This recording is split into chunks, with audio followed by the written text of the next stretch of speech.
Good afternoon, ladies and gentlemen. My name is Matt Leschber with 1836 Property Management, as always in beautiful downtown Austin, Texas. Today is the start of April 2024, and so we're going to go over the resident survey results from Q1 2024. We've had quite a few people write in. We're very appreciative of that just so we can get feedback. And one of the first questions we ask is, what motivated you the most to select the property you're at? Is it price, location, condition, availability, so on and so forth? It really came out kind of interesting because location was about 32% of it. If you're not having easy access to the freeway, if you're not next to employers, if you're kind of out of the city, for some people that may be great because they don't want to be in the city. Others, location is a really big deal. But the other ones didn't come in too far behind. 23% for both availability of timing and price. So the property has to be ready when you go to see it for move in, and the property has to be priced well, right? I mean, nobody wants to overpay for something, but if something's too good to be true and it's been sitting around, you're kind of wondering what you're not seeing as well. So price is a big factor, but right behind that, at 19%, was condition. Condition matters, and we preach this all the time to our new investors that if the property is priced right, it's got a great location, but they walk in and it's trash, nobody's renting that place. So all of these ran very similar neck and neck between price, condition, and availability. And those are the factors that investors or property managers can affect. The location is very important and it affects tenants apparently the greatest, but we can't move the house. So it's kind of interesting that investing in the right location is really what we should be looking at, and then delivering great properties that are available when tenants see them at the right price to those residents. So we also ask about what team served you in 2024, just so we can make sure we're following up the proper people. And then, as always, we're going to read some of your responses. We had quite a few this month, so we can't go through them all, but we're going to touch on some of these. I will remind you before we read through these that if you're having trouble communicating with your property manager, your property management team, you could email them. You can call them and leave them a voicemail. And if it's not working for some reason, we have had issues where we're not whitelisted on people's Google or Yahoo or whatever email. And so when we reply back, it goes to spam and they never see those responses. You may have to whitelist us, and there are emails, and we've got instructions on how to do that if you need some help so you can get our messages. We will reply to you. We have a 1 business day response time. But if all that fails, just go back to our website, fill out an inquiry, and say, hey, I've tried to email you 3 times and nobody's responding, or I've called and left a voicemail, whatever it may be, because we see those inquiries and those are going to alert us, hey, this isn't another email. Someone is having problems, because we want to schedule with you. We want to be available for you, and we want to make sure that we're effectively communicating. So if one method doesn't work, don't keep repeating it and saying we're ignoring you. Just try a different method, because it may be a mechanical issue. And if it's a non-mechanical issue, that's something the management needs to know about as well. So please just go around and try a different method to get in touch with us. So let's dig in.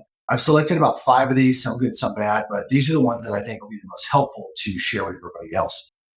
One of these was a request from somebody. They said, after living in the property for about 6 years, I'd like the opportunity to just do some touch-ups without being charged. Fresh coat of paint. I get it, man. I think that's a great idea. The challenge we've had is that the paint on the walls, because of the sunlight, may fade over time, or it may just not match perfectly because whoever mixed the paint that day did it slightly different. So the paint, even in the house, may be dried if you have an extra can or something like that. So you go with the best of intentions with the brush. You're like, I need this to be clean. I'm going to touch it up. And it ends up looking like a zebra across the side of the wall, or maybe it's a cheetah. I guess a cheetah would be more appropriate across the side of the wall. And you have the best of intentions. And so a lot of the properties, when we go out and we even suggest to owners that this wall looks like it could use touch-ups, we don't touch it up unless it's something very, very small.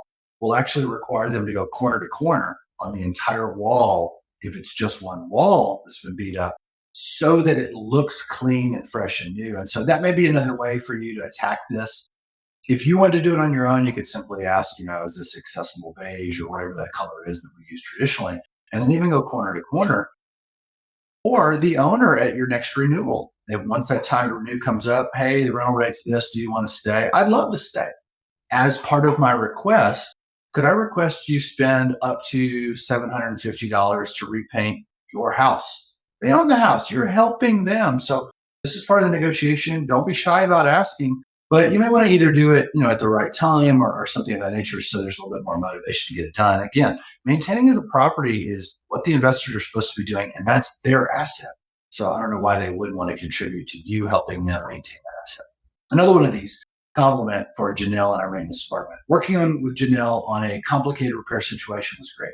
He was knowledgeable, communicative, and good support. Even though it was a tough situation, he helped me feel confident in the process. I also appreciated the maintenance checks. Water heater flush, dryer, cleaning, or schedules. It helped me feel like the home is being well maintained where I live. Yay! That's what we want. Now, the next one we've got is not quite as good, but we're going to read into it anyway. I would appreciate further communication about additional account charges with repairs. Why is the resident not informed until we were billed? It's unbelievable that charges incurred are not relayed during the fulfillment of the repair request. How is something determined to be normal wear and tear or not normal wear and tear? We assume it is normal if not told otherwise when the repair request is complete. I got to tell you that I wish life was simple. I wish dealing with everybody was easy. But the truth is that the normal wear and tear is the quote from the statute.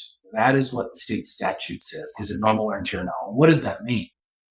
You're going to end up in court arguing over what that means. The judge is going to have to make a decision, or the jury. And the truth is, it's to your best judgment.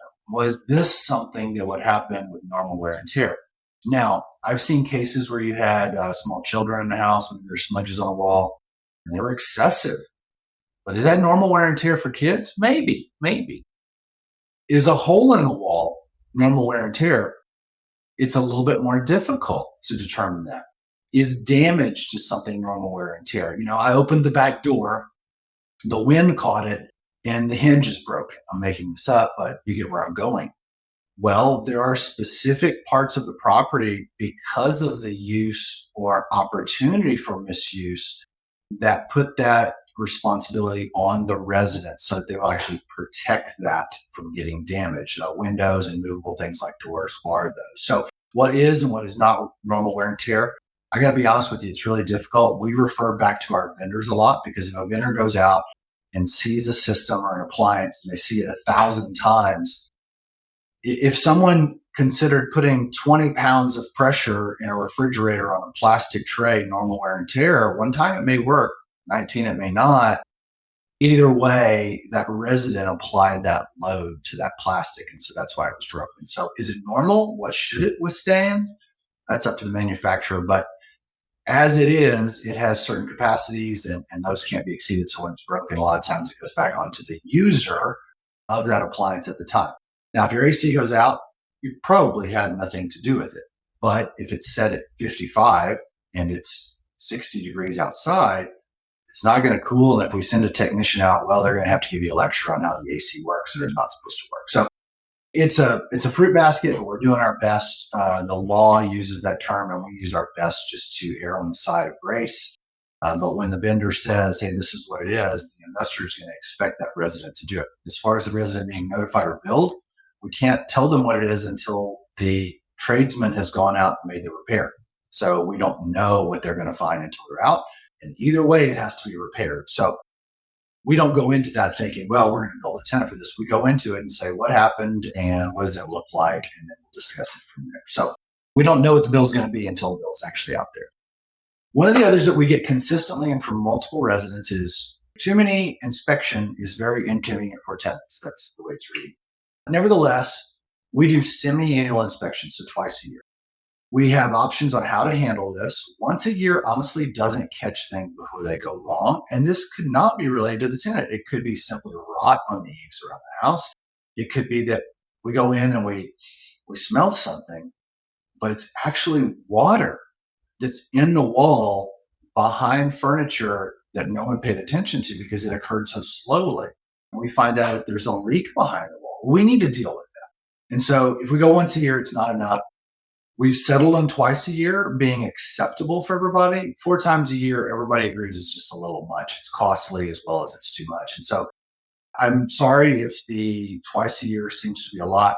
Keep in mind that in Texas, we have keys to every property, and we have the right to go into those properties for things like maintenance needs. We do our best to always be generous, to be everything we can be to notify you guys well in advance, because Our job is not to go out and catch you with something. Our job is to just simply make sure the property is still in good condition.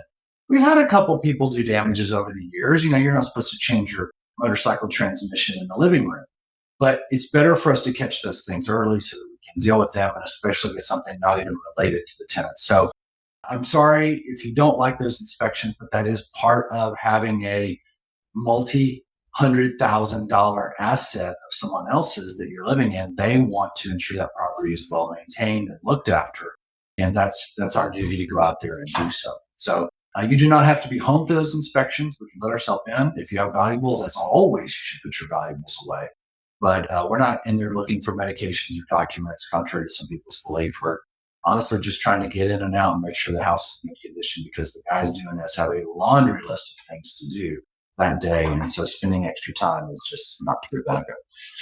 Last one I'm going to read for you is: thank you for your attention, care, and concern for the property residents. We appreciate all you do for safety and comfort. We enjoy that email and portal efficiency and accuracy. We appreciate the Blue Team friendly customer service, enjoying our second year. Guys, this was such a great response. Be sure you put your name in these surveys, because we enter you to win things like Amazon gift cards, and especially if it's a positive one. But we really, there's no retribution. We just want to solve the problems and have our property managers know who to contact to follow up with you so that we can help you if you're having problems. And as management, we want to know what teams are having problems. So expect your property managers to follow up with you if you're willing to share that information with us. There's never any retaliation. This is just business, guys. It's not personal. We come to work just like you guys do, and we want to all go home and love it. So thank you again for being our residents. Thank you for your time in Q1 and for seeing these responses. And we look forward to hearing back from you guys when we send a survey out at the end after Q2 is over. Have a wonderful spring. And if you need to reach out for us, do it by carrier pigeon, email, snail mail, anything else, give us a call. And if you're having trouble, try a different manner. And you've always got the website as well. That form is always up and working for you. We'll see you guys soon. Thanks again.